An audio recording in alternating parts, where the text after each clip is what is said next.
I often feel like I've dreamt of similar scenes on certain nights. In the dream, I see blurry faces. I don't know who they are, but I sympathize with all of them, fighting for survival against some unfathomable force. Their confusion and fear are lucid to me, but I also remember they chose never to give up. Just like Miss Robin.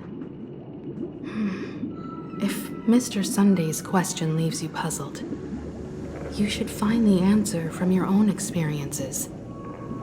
With each trailblaze, dangers and tribulations will surely follow. But would you ever back away? Would you stop March and Don Hung from reaching their next destination? I believe you have an answer of your own in your heart.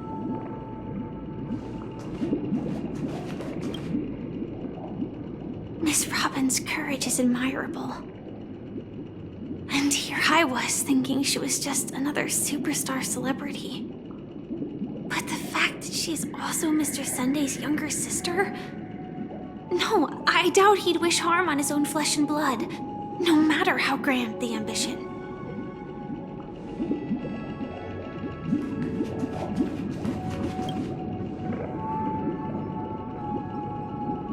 I can't believe that happened to Miss Robin. The strong defending the weak is a great mantra, but if I had to pay such a price, I don't know what I'd do.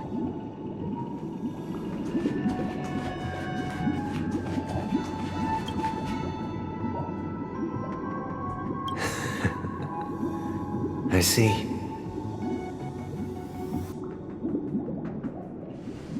I am now aware of everyone's stances. Raising these questions merely serves to illustrate one point. The plight of Penacony cannot be salvaged by the harmony. The true foundation for a sweet dream paradise can only be established through the order where the strong govern the weak. I know the suffering of being tormented, the turmoil of losing your way, how sorrow and even despair set in when matters don't work out.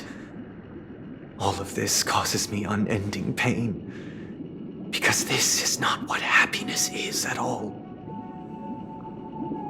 We must teach the weak how to live a happy life. And this life isn't some noble propriety that the upper crust preaches, but in definitive terms, a way of survival that belongs to everyone. So what is your definition of living a happy life? Good question. Human consciousness is fundamentally an illusion, a cage known as self-worth.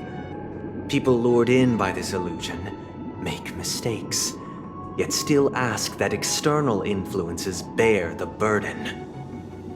When one mistake after the next permeates the masses, they become impossible to trace.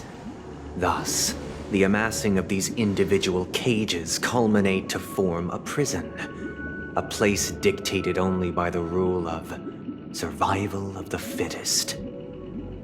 Nature is always accompanied by predation and sacrifice. Its antithesis is known as order. That is what I want to do. Unite people's happiness under the banner of order. They won't need to make bitter choices any longer, nor face the weaknesses of humanity. They can cast aside their primal instincts to build a haven for mankind. Simply describing thoughts is far too abstract, so allow me to provide a simple example. As you all may know, there are societal norms like weekends and long weekends that exist on some worlds. During these hard-earned rest days, people are given the chance to extricate themselves from the stresses of everyday life, allowing a certain tranquility to return to their souls. And it is only on these days that people do not have to adhere to the law where the strong prey on the weak. They can live out their lives happily during these brief intermissions.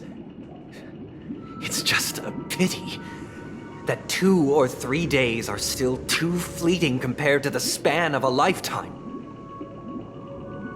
From where I stand, society's ideal system should be 7 rest days. Following Sunday, there should ensue a second, a third, and indeed an infinite procession of Sundays. This should be the face of the new world. Idyllic, eternal, peaceful days. And thus, every person can return to their base selves in this utopia. Some gaze in reverence at the stars, pouring their whole beings into calculating the distance between us and the isolated world of Pagana. Meanwhile, some seek refuge in quiet corners, holding one another, unencumbered by the chains of unwelcome obligations. There would be no need to bear the hardships of reality.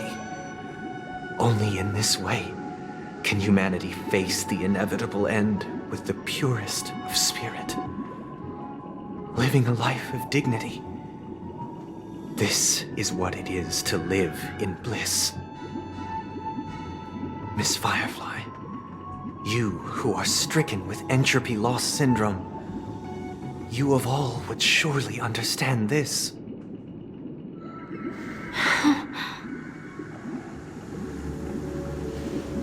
It sounds like a flawless theory.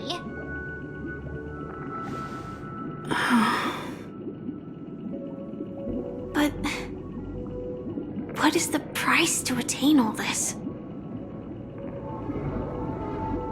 The cost is minute, merely a personal and eternal sacrifice. If this paradise is to be maintained for everyone, someone must remain trapped in solitary awakening until the end of the cosmos. Awakening.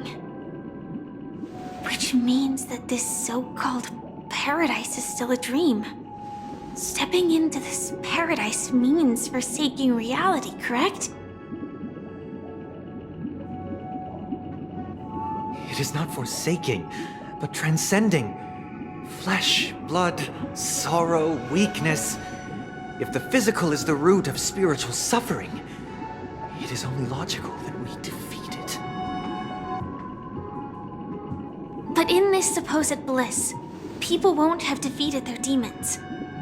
The chance to overcome their tribulations would be forever lost to them.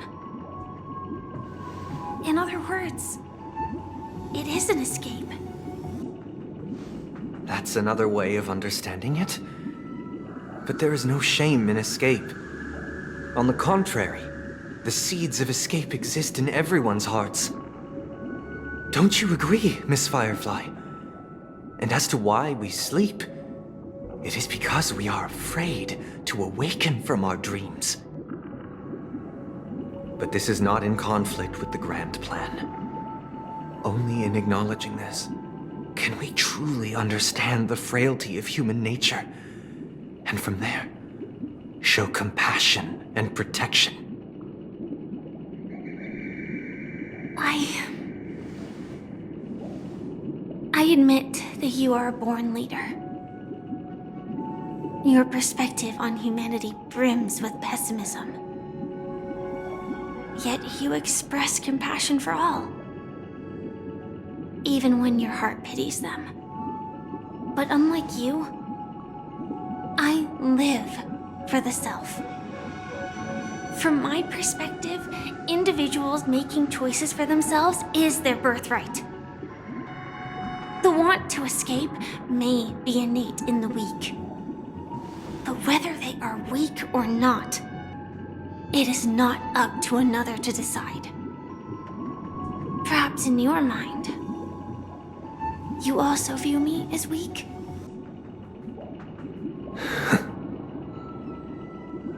Because I don't think so. Since Miss Firefly has said her piece, The Astral Express will also naturally give you our answer. We'll leave it to you. Just as Mr. McHale instructed before. Tell him our choice.